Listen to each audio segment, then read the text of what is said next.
नमस्कार, आप देख रहे हैं हेडलाइंस बिहार और मैं हूं आपके साथ खुशी।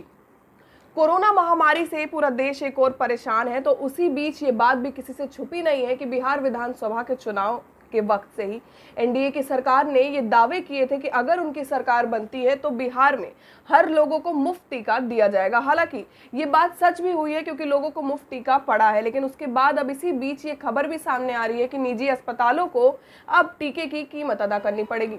हालांकि इस बात के बाद ये बात सोचने वाली है कि क्या अब आम जनता को भी टीकों के लिए कीमत अदा करनी पड़ेगी, क्योंकि निजी अस्पताल अगर टीकों की कीमत अदा करता है तो कहीं ना कहीं हो सकता है कि आने वाले समय में वो आम जनता से भी टीकों की कीमत जो है वो वसूल सकता है। आइए पूरी खबर आपको विस्तार से बताते हैं। राज्य के निजी अस्पतालों को कोरोना टीकाकरण के लिए टीका खरीदना पड़ेगा। सरकार ने 1 मई के बाद से निजी अस्पतालों को टीका उपलब्ध कराना बंद कर दिया है। स्वास्थ्य विभाग के आधिकारिक सूत्रों ने बताया है कि केंद्रीय स्वास्थ्य मंत्रालय के निर्देश पर निजी अस्पतालों को टीका खरीदना पड़ेगा। 18 से ऊपर के लोगों के टीकाकरण अभियान के बाद अब निजी अस्पतालों को टीका खरीदना होगा।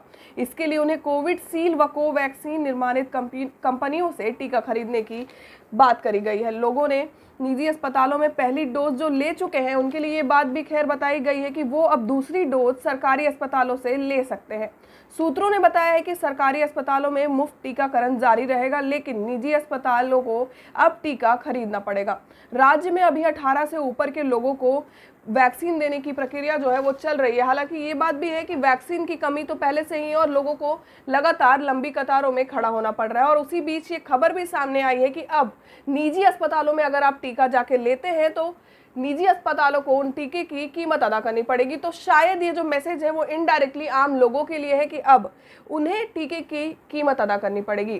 खैर, अब आने वाले समय पर ही इस बात की पुष्टि हो पाएगी कि टीके की कीमत आम जनों से ली जाएगी या नहीं ली जाएगी। लेकिन अब कोरोना की जो स्थिति है उससे सब वाकिफ है कि वो बहुत बिगड़ती चली जा रही है और लोगों का एकमात्र सहारा जो है वो वैक्सीन है। अब इस वैक्सीन के लिए भी लड़ाई चल रही है। यूं कह लें कि सांसों के लिए भी लोगों को अब कीमत अदा करनी पड़ेगी और नहीं तो उन्हें लंबी कतारों पर खड़ा होना पड़ेगा। अब इस चीज से कैसे निकलती है सरकार, क्या देती है, इसके पीछे का जवाब ये देखने की बात है। देखते रहिए हेडलाइंस बिहार, और अगर आपने हमारा चैनल अभी तक लाइक और सब्सक्राइब नहीं किया है तो उसे लाइक और सब्सक्राइब जरूर करें।